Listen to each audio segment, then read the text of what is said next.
the incense. Be trying to get the mood right in this joint. What's going on with everybody? Hope everybody having a good early part today night. Welcome to Kush Equilibrium. I am your always smoking host. Oops, great. Man. So much going on, man. This might have been the first time I had a tough time picking a topic. But I think I found something good for us. I'm probably more excited about the tonight episode versus the now episode. But they both good. Like, comment, subscribe. We're going to get the business out the way right out the gate. So that way, while we in here smoking, drinking, chilling, and doing what we do and talking our ish, keep the YouTube police outside instead of inside, worrying about what kind of business we got going on up in here. You know what I'm saying? So go on and handle that business real quick for your boy. Handle that for your boy. We gonna get into it. I mean, y'all, if y'all knew how many instances I go through to try to figure out, it sounds stupid because y'all don't have smell-o-vision, right? But I be picking incense like, oh, they gonna mess with this. The show gonna rock with this. Y'all can't smell these incense, bro. And I'm spending all this extra money and doing all this extra crap to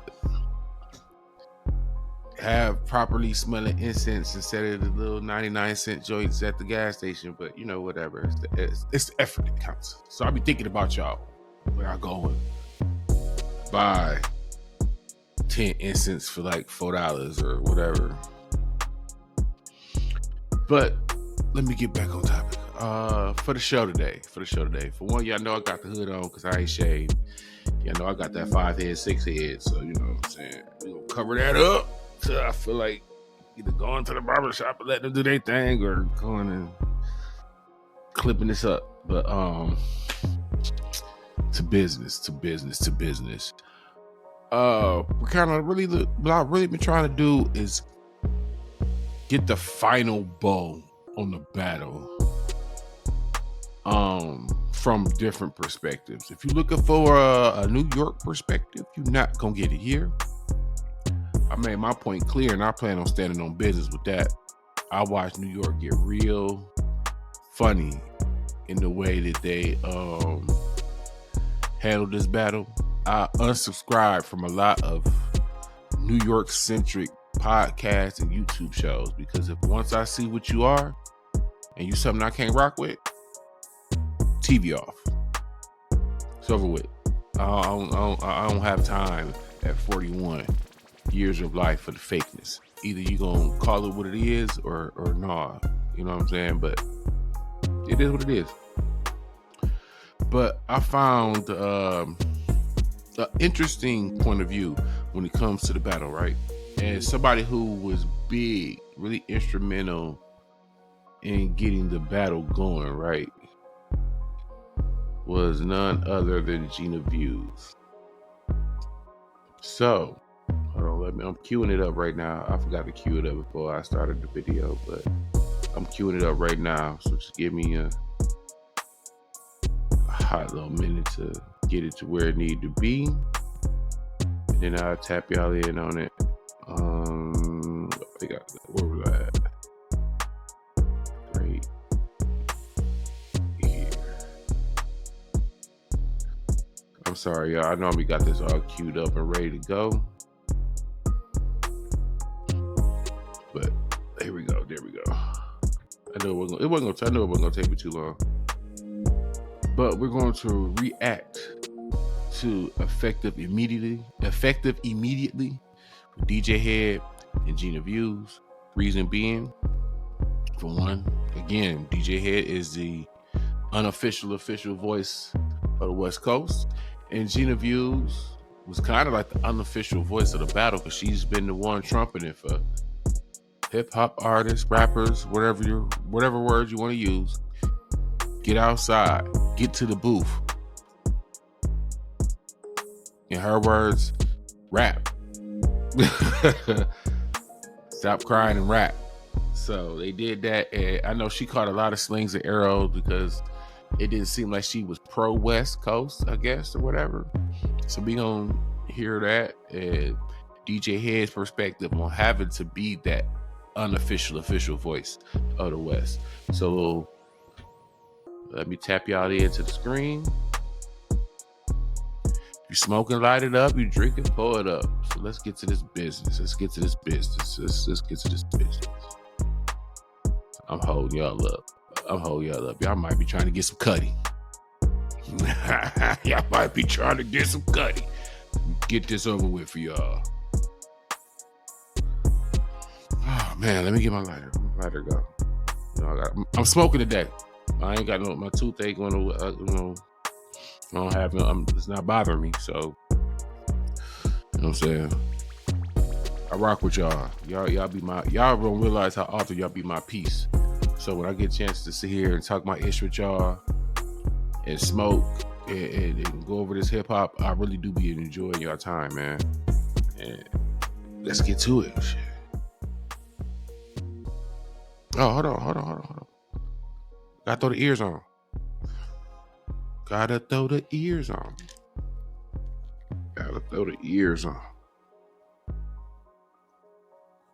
All right. Now let's get to the business. Let me back up. I was talking to Jason Martin, Problem. And sorry, P, I don't know if you want this out, but I was having a conversation with P. He ain't gonna care. And I was telling him, I said, having to explain our culture,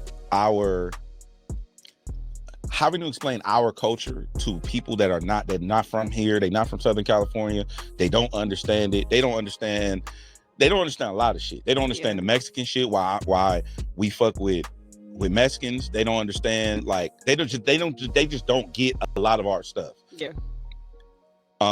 It's like I was kind of just complaining to him, I guess you could say. I was not venting, but I was mad. I was not mad. I was upset because I'm like, having to continuously defend and explain how we get out in Southern California to the world is exhausting. Mm-hmm. Having to explain what a friendly fade is, having to explain, well, when is it going to become a non-friend, like just our culture and just things that we do. And you shouldn't have to do that. I know. I disagree with her a little bit.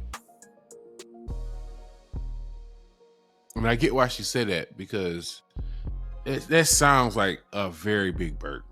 Let's be honest. But what they say in Spider-Man, with great power comes great responsibility. Because when you don't explain something in a way where people can get it, what happens? Well, if you don't tell me what I'm missing or where I'm supposed to look at it, then I come up with something on my own. And then you're going to have to deal with whatever narrative I make. So you can either explain it to me to where I actually understand. I don't have to agree, but I at least understand.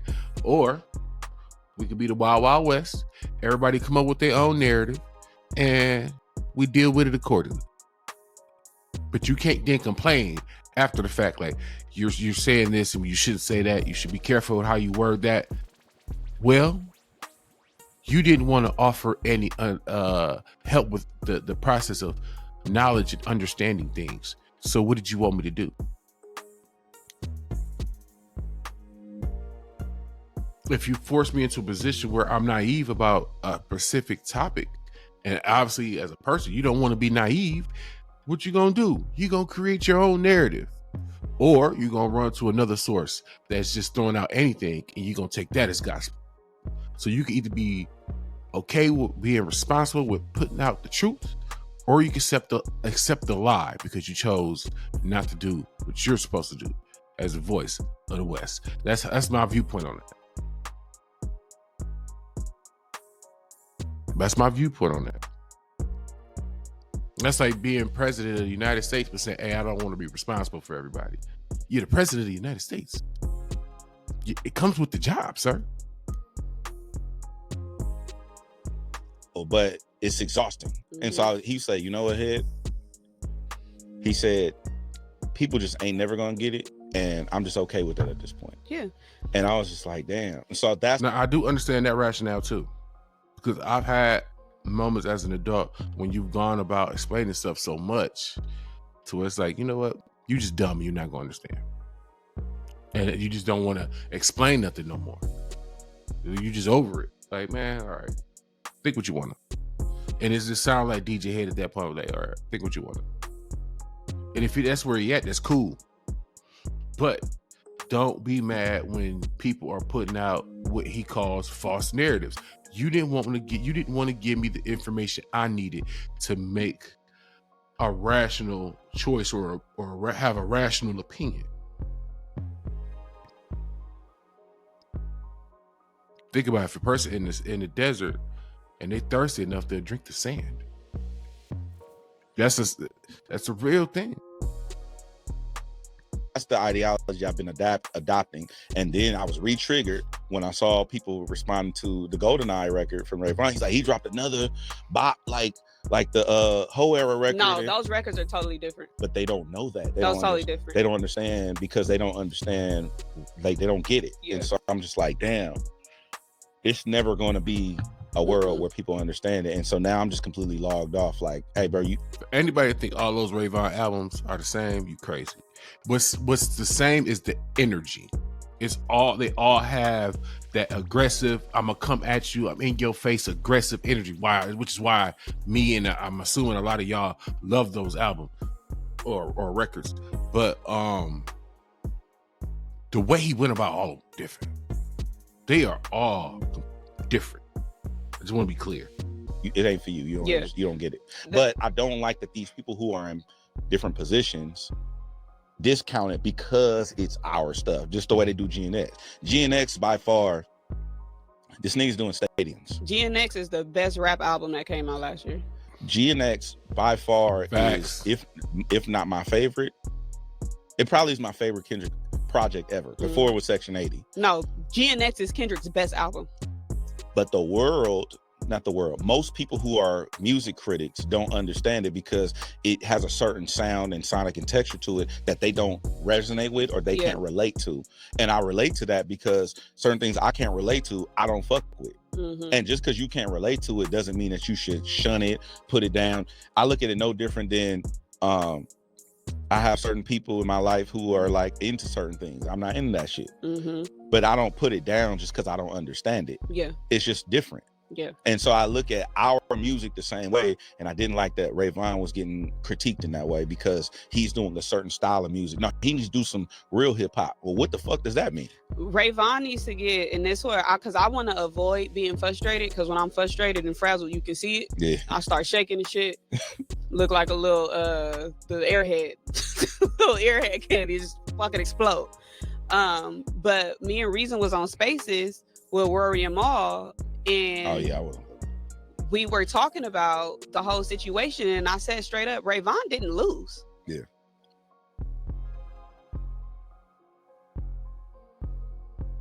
I haven't watched this show since the battle, so I heard all this back and forth.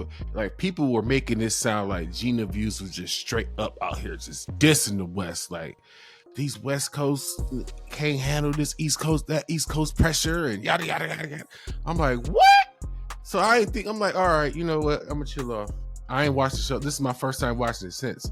To hear her say that, y'all be capping, bro. Y'all spin stuff. I watched this already. I'm gonna be clear. So I know her whole opinion of everything battle-wise now. But she gave a lot of credit where it was due, i.e. Ray Vaughn. Any idea whatsoever that man took any loss is crazy. The number one, the person who benefited the most, without question, period, at all, is Ray Vaughn. Why? Because again, he's the pup coming in. So this is perfect what he needed because everybody had, hey, Joey's a seasoned vet. Cool, whatever. Y'all want to give him brownie points for retiring from rap and then coming back like he John Cena? Like, go ahead, have at it. But Ray stood his own against apparently the best that New York has to offer. and stylistically went about it in different ways. Didn't blink, none of that. Like I'm almost getting to a point where like, hey Ray, listen to bro, man to man, don't release no more nothing without some kind of visualizer. Every time I get visuals from Rayvon, they take whatever song or track it is and it heightens it. If we had visuals to all of these songs that Rayvon gave us,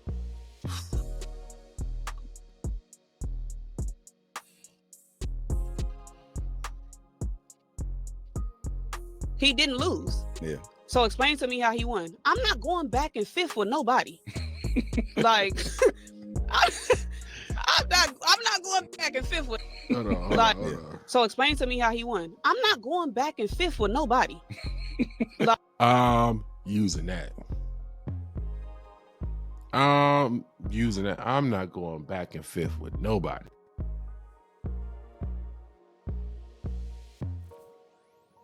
Gina Views, ladies and gentlemen.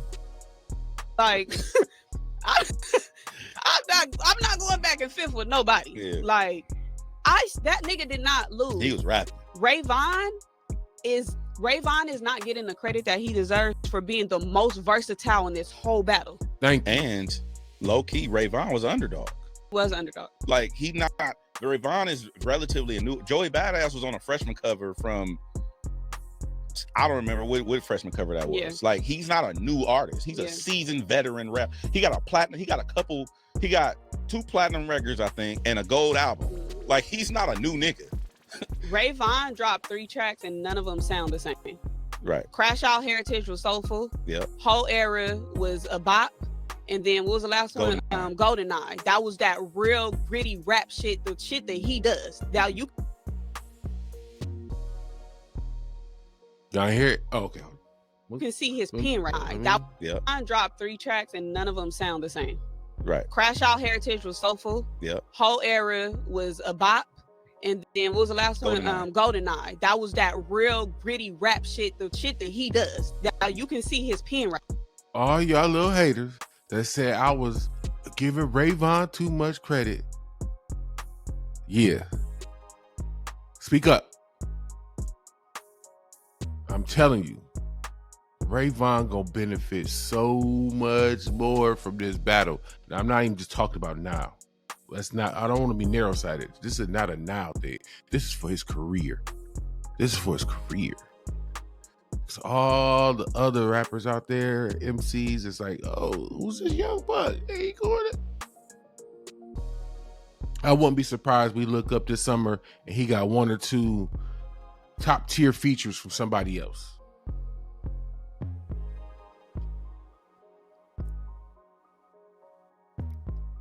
Rayvon going about his year the right way. He going about his year the right way. Cause that good, the bad, the dollar menu, love it. And look, this battle didn't do nothing but draw people back to that. I did it myself. Just help people. Hey, look, check out a couple of tracks of Rayvon that's going to look. For any moment in life that you might be going through, Rayvon got a song for you. He got a song for you. I'm telling you. Right there. Yeah. Rayvon is the only person that, because a lot of people drop multiple records. Rayvon is the only one who gave us 3 different styles. Nobody else did that. That's a good point. Nobody else gave us 3 different styles. That's a good point. And he's barring up on all of them. I can bar up soulful, I can bar up on the bop, and I can come to your level and get on that real rap shit. Nobody else did that. That's a good point. Nobody else did that. That's a great point. I feel like shout out to Reason and Kai Cash. I enjoyed that Reason got a response because Reason dissed New York. Yeah. Reason went on that was that dot shit. He said, y'all best rappers on the podcast. Yeah. Did you see Joe? They were trying to figure it out.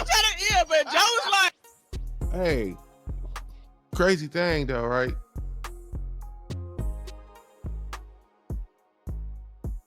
Why are so many of these little shows? I thought they were just doing it to like dress it up, be dramatic, or whatever the case may be.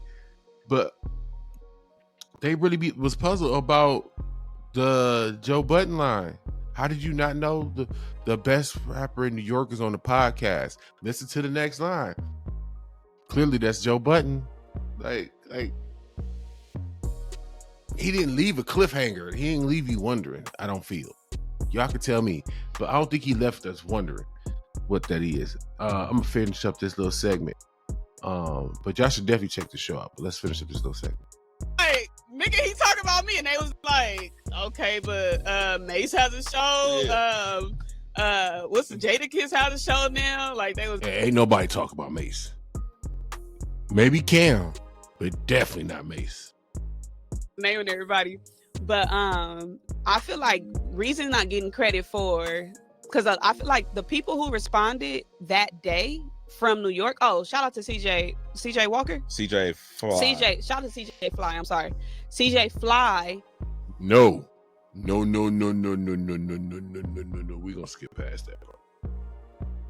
We ain't giving no. Be fair, so it ain't like I'm altering shit. She was giving credit to CJ Fly for his little shot he shot. You know, around here we better than that. We know better than that. That was hot garbage. That was trash. That was trash, bro. I'ma keep saying it. Like, how New York not like?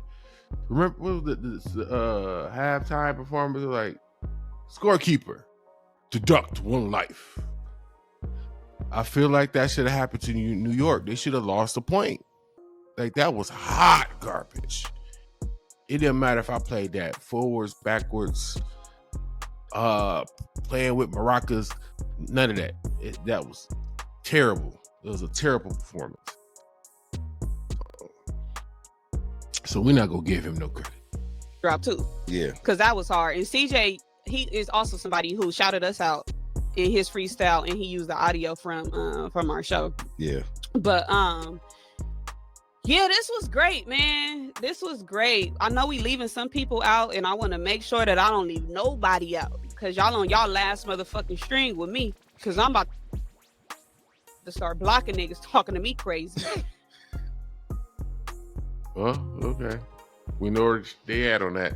I just wanted to clear up some things, because I've been seeing people saying even the biggest people from the West riding with the East. No. That's not what. Look. Y'all can go through the show, because she gives everybody they proper due credit. But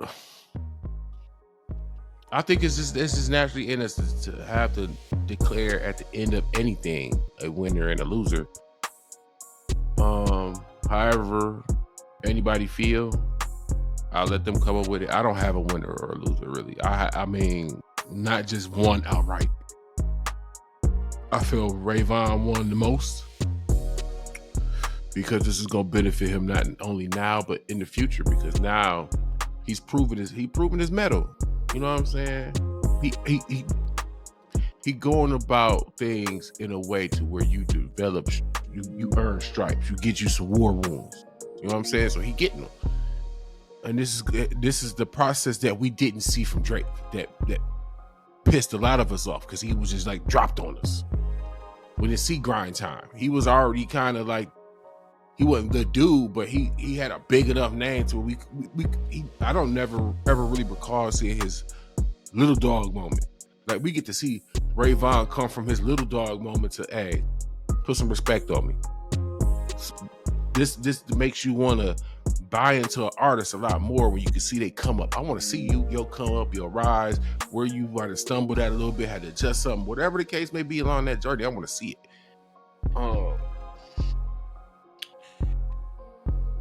I'll give it to Joey. Joey did what you needed to do to get an album to sell.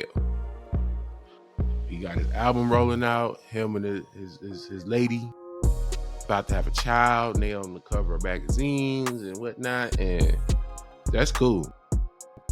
Whatever. My issue is, if it's that, then keep it that. I'll reserve some of my ire for after I listen to his album, because I clearly got to listen to it. But I just felt like he false flagged a little bit. Like, it came off Drake-ish. Like, I care about hip hop and I feel like I'm better suited to run this thing and get out my way, or I'm like, who are you? That was my reaction. Like, who are you? I don't know you, man.